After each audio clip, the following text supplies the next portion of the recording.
You got the Orphans of Baron together. If you don't know what the hell I'm talking about, play Final Fantasy II on the Super Nintendo. Best game ever, in my opinion. Beat time. Beat time. Look what I did with my NECA display stands. What up YouTube, it's Psycho Nate coming at you with a video game related review. Today we're going to be looking at the Variant Play Arts Kai series Hero of Light action figure. This is number 1 in a series of 3. I previously did a review on the Dragoon, which is number 2 in the series. The last one, Bahamut, is like $300 or whatever. I think it was just on sale on Amazon for like $200. Still a little too rich for my blood, so MSRP on this one is about $130. However, if sales are indicative of the popularity of this item, I got it shipped to my door for under $100 Canadian. That's Canadian dollars. In the States, MSRP on this one I think is like $99. You can see in the back he has a lot of swords he comes with, and a bunch of writing that I can't read. The box is your standard Variant Play Arts window box display. I always appreciate it when companies do things like this to help sell their figure. It is just a little bit about the making of the Dragoon. Dragoon. I'm gonna say Dragoon this whole one. It is a little bit about the history and the making of the Hero of Light. You might catch me calling him the Warrior of Light. I think that's just how he's referred to in the game. However, for whatever reason, he has to be the Hero of Light. There's a lot of stuff here. And just for people who are curious, the art continues a little bit onto the side. Almost reminds me of Street Fighter 4. The top and the bottom. I'm finally excited to say let's open up this sucker. I said earlier that I don't know if sales are indicative of how popular this item is, but I mean it did have a pretty drastic price drop online. I know my comic book store is still trying to sell it for $130. Actually $140, and it's almost justifiable. There aren't really many good Final Fantasy figures out there. Holy crap. First thing I noticed, actually, guessing this is for his cape. You get it right in the back there. And not bad. And of course, standard with all your Variant Play Arts figures, you get the dreaded Play Arts stand. However, for this figure, I've done my own research and it looks like it is very necessary to use this stand for this figure. As always recommended, read the instructions on the side. You don't want to break your shit. It is expensive. There's nothing like that new toy smell. Take off the plastic. This guy comes with a lot of swords. Before we get started on the review, let's take a look at his accessories. You get this cape, which I'm assuming is like a secondary cape. It has like a wire underneath it to help with articulation. You get a bunch of these secondary swords that act as kind of like a display part. You get 2 extra pieces here that are meant for the display stand. You get his main sword, a little bit closer up. Really cool looking sword. I like how that looks. I'll compare it to one of these secondary swords. So pretty much exactly the same. Comes with these 2 little pieces, which I'm assuming will go on his head for his crown. You get 3 replacement hands. And right off the bat, that's a kick-ass looking shield. Cool. So there he is, Cecil, aka the Hero of Light. Right off the bat already, compared to the Dragoon figure, he can stand a lot better on his own. The basic figure comes in measuring at the top of that little pointy thing in his back here, just at about 9 3/4 inches, or 25 centimeters for you Canadian people. Not a bad looking figure. Just like the Dragoon, a lot of intricate armor work in this. Very tight focus here on his head. He has these little peg holes, and that's where these little suckers come in. Like that. Like a stupid looking beetle. Now officially he is a 12-inch figure. So overall it is a cool looking figure. I think captures the essence of the Hero of Light in the Final Fantasy franchise. Give you a full 360 there. Now people have commented on this cape before. It's a molded cape. It's a hard plastic. And a lot of people, some people like it, some people don't. Personally, I don't like it because they have this extra fabric here.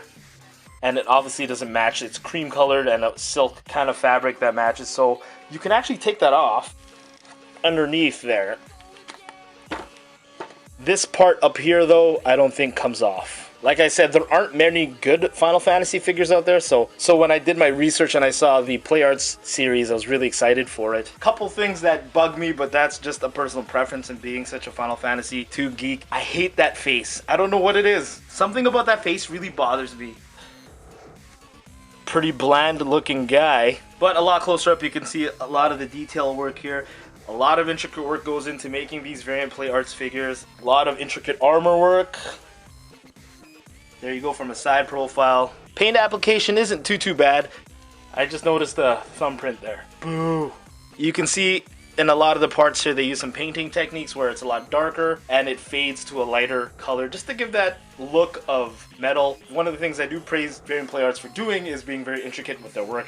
They better be for a $100 figure. The back, I guess they didn't put too much effort in the back of this thing because obviously he's covered by a cape, so, and his horn fell off. I am digging this color scheme, however. I really like this maroon color and the gold color and the blue color. He's gonna look pretty damn sweet beside Kain the Dragoon. I like that this little part here looks like he has a little pocket there, which I think is really a nice touch for the armor. And on this side as well, I like these little plates of armor here. This looks kind of shoddy though. I almost would have preferred they gone for more of a molded accent piece than this silky looking fabric. His cod piece is exceptional. You got the ass cover there, very essential for fighting monsters. And the feet, very reminiscent of the Dragoon figure. I'll do a comparison at the end of the video so you can see the two, but really should have removed this. I'm going to open up that cape and see how it looks on him. When you put it on, it does actually match the color of that part pretty well. But again, I'm not digging how this is a really bright white and that's a really creamy color. Before we get any further, I'll do the points of articulation. You get all the standard play arts articulation points. You got the chin tilt there. Look, I'm a Dragoon. I'm so sad. I don't find the armor as inhibiting when I'm posing this figure as I did on the Dragoon, but you do get a little bit of a shoulder articulation. You don't got much of that butterfly hinge that you had on the last one, however. You got ratchet joint there in the elbow. Do a lot of that action, and you have obviously the wrist articulation there. You get very minimal upper torso articulation. You don't get as much there, which I think really does limit the posing of the figure. You get less dynamic poses. However, I think the Hero of Light is meant to have more of a stoic stance to him. You don't got much for upper.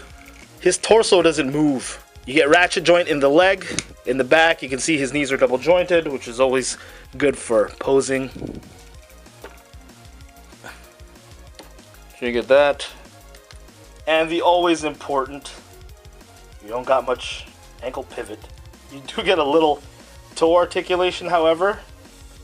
Not much, and you don't get much in the ankle either. And I guess this also counts for points of articulation right there. He can move around his dress.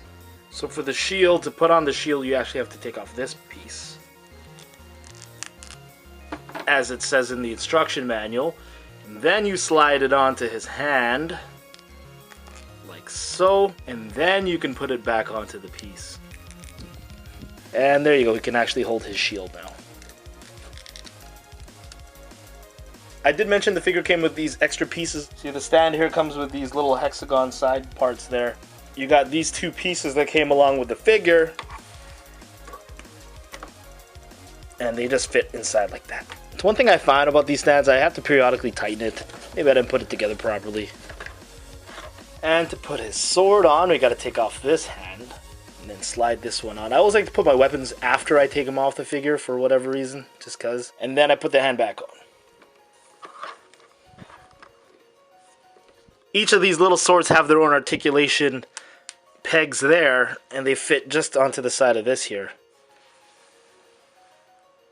It's supposed to look like it's floating, I guess. Just wanted to draw more attention to this part. These swords are actually pretty cool once they're on there.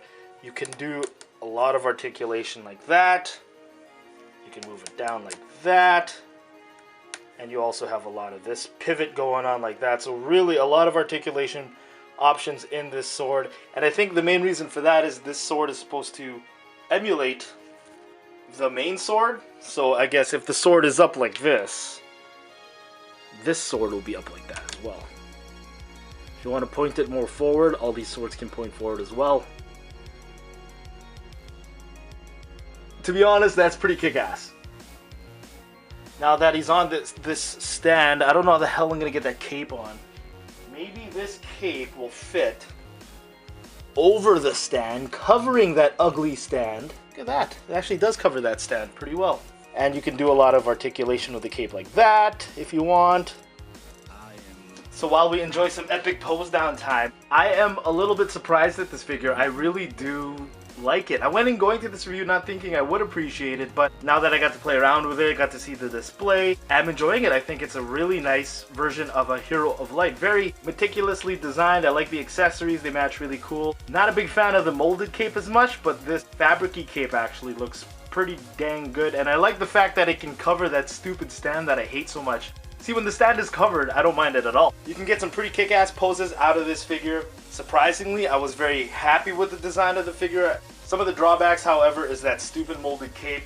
I hate that face. And the articulation isn't as dynamic as, per se, the Dragoon, and that stupid white fabric on the hips. Hate that stuff. I guess it's only right that we do a side-by-side kick-ass pose down with Kain and Cecil, or Dragoon and Hero of Light if you're not as cool as BFG Review is. Talk about geeking out right now, this is sick. You got the Orphans of Baron together. If you don't know what the hell I'm talking about, play Final Fantasy II on the Super Nintendo. Best game ever. If you are a Final Fantasy fan, or even if you're not, please comment below, let me know what you think. Don't forget to check out the Dragoon review. Thank you guys very much for watching. Please don't forget to give this video a thumbs up if you like what you saw. And if you are cool, please share this video. Thank you guys very much for watching. From Nate, peace.